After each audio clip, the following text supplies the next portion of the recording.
Unique. I don't think it's ever been done before. I'm going to be shutting down Muhammad tonight and the Quran tonight and Mecca.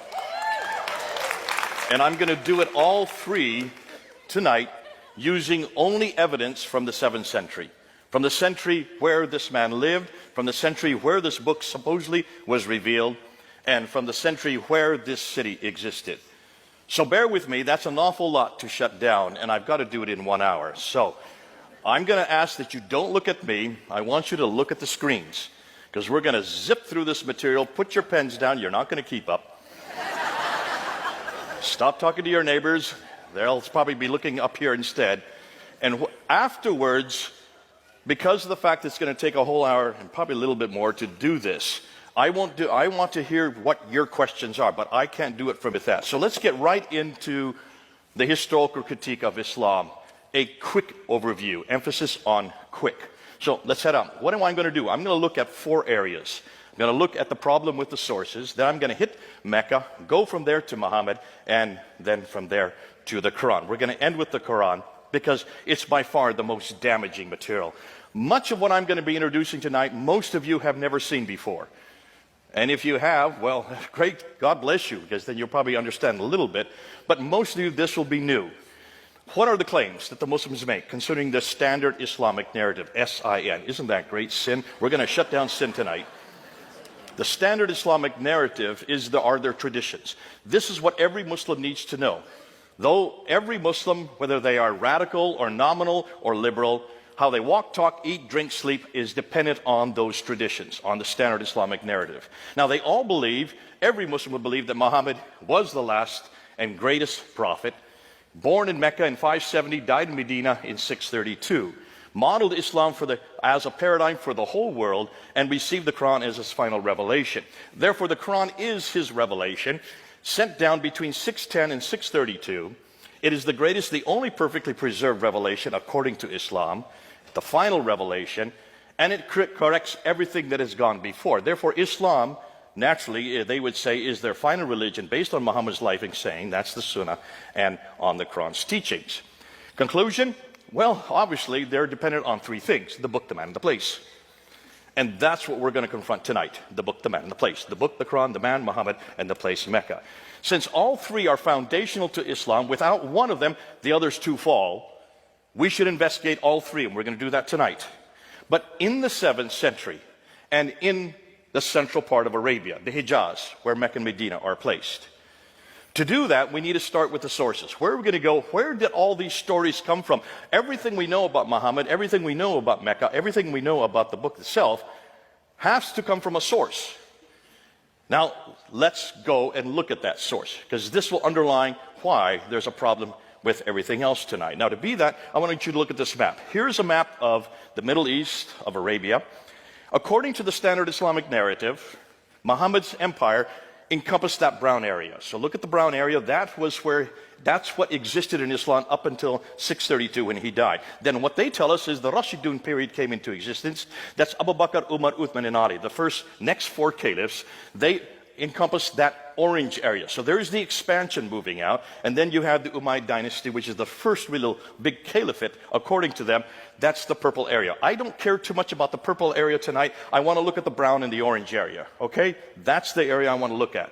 So from Tripoli in the west all the way to Afghanistan in the east, from Turkey in the north down to Yemen in the south. Bear with me. Let's go to it. Now here's what they say. This is their narrative. This is not my narrative. They say that Muhammad was born in 570. The Quran was revealed beginning in 610.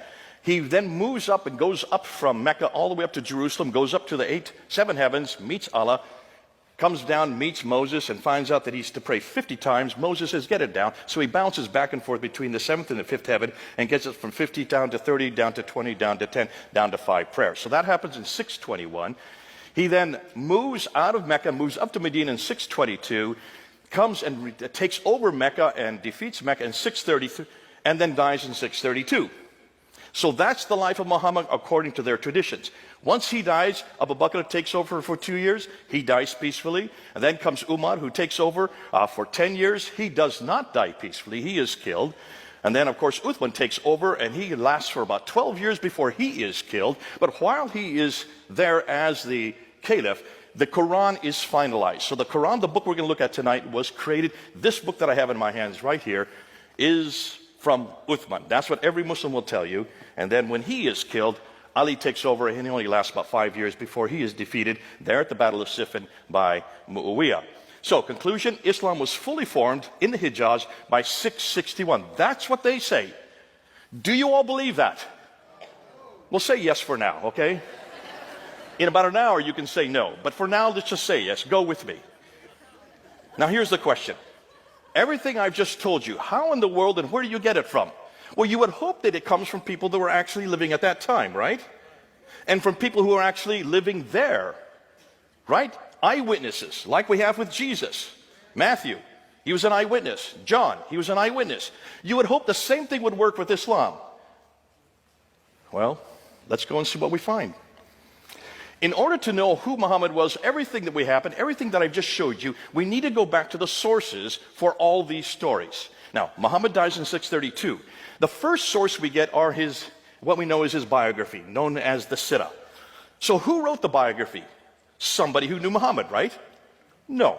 The first one they claim who writes it down was Ibn Ishaq, who died in 765. That's 130 years after Muhammad. Is there a problem there, folks? Okay, you're coming with me. Let's continue. But we don't have Ibn Ishaq. We have to go to this guy here, Ibn Hisham. He is the one that actually writes down what Ibn Ishaq says, throws out most of it, and only retains what he likes. He dies in 833. After him comes Al-Waqidi, who dies in 835. That's what we know about Muhammad. Nothing from Ibn Ishaq. So let's just get rid of Ibn Ishaq. Whoop, but there he goes. But that's not the only thing we have. That's not the only. We have an enormous amount of material on Muhammad, on what he says. This is known as the Hadith. And the sayings, these are the sayings of what Muhammad said. They were first written down by Al-Bukhari. Now look at his date, 870. You thought Ibn Ishaq was bad enough. This is 240 years after the fact. And after him, there's others like Sahih Muslim, Ibn Dawud, you have Tirmidhi, you have Majah, you have Abda, and then you have Nasai. So those are the six, what they thought authoritative hadith compilations that were put down. But look at, they're all in the 9th and 10th century, right? And then you have two more genre of what we know as a standard Islamic narrative, the tafsir and the tahqiq. The tafsir would be the commentaries which explain the Quran, and then of course the tafsir, which would be the histories of all mankind up until Muhammad. First written down by Al-Tabari. Look at his date. He died in 923. Now I'm putting you their death dates purposely, because everything was written normally within 20 years of their death dates. That's when they would be written. But it could be changed and continue manipulated all right up until they died. Notice, everything I've showed you doesn't even begin to get written down for 200 years.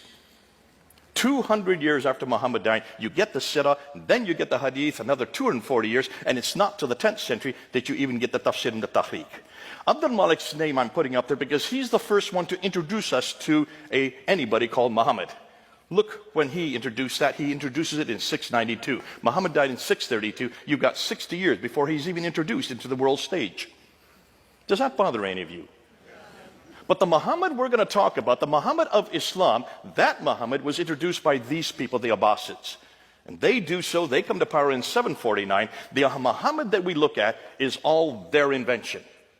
And they had 84 years to finally get down his biography, and about 100 years to get down his sayings, and of course, the other two genres. So, Muhammad was revealed 84 years after the Abbasids created him, 141 years after he was first introduced, yet 200 years after he supposedly lived. These are all too late. Now, on top of that, let's take a look at the people that introduced him. Look where they lived. Everything we've been told, they say, happens in Mecca, Medina. That's the Hijaz. That's the central part of Arabia. Those two green circles. Yet all of the writers of those traditions worked in Baghdad, which is 1,200 miles too far to the north. You have Ibn Hisham, who was born in Basra. He grew up in Cairo, but he did his work in Baghdad. Cairo is over 990 miles from Mecca. Basra is 1,200 miles from Mecca. You have Al-Bukhari, who writes the hadith. He is from Bukhara, which is Uzbekistan. That's 2,600 miles away. Al-Tabari, who wrote the Tafsir and the Tahqiq, he comes from Tabaristan, northern Iran. That's 1,700 miles away. None of the traditional writers lived or worked in Mecca or Medina. They were all too far to the north of Mecca and came from the west and east of Baghdad. All of these northern areas is where the Abbasids originated from. Are you starting to get the picture? There's a problem here. Everything we know about the man Muhammad, everything we know about the Quran, everything we know about Mecca comes from 200 to 300 years later and hundreds of miles further north. Too late and too far away.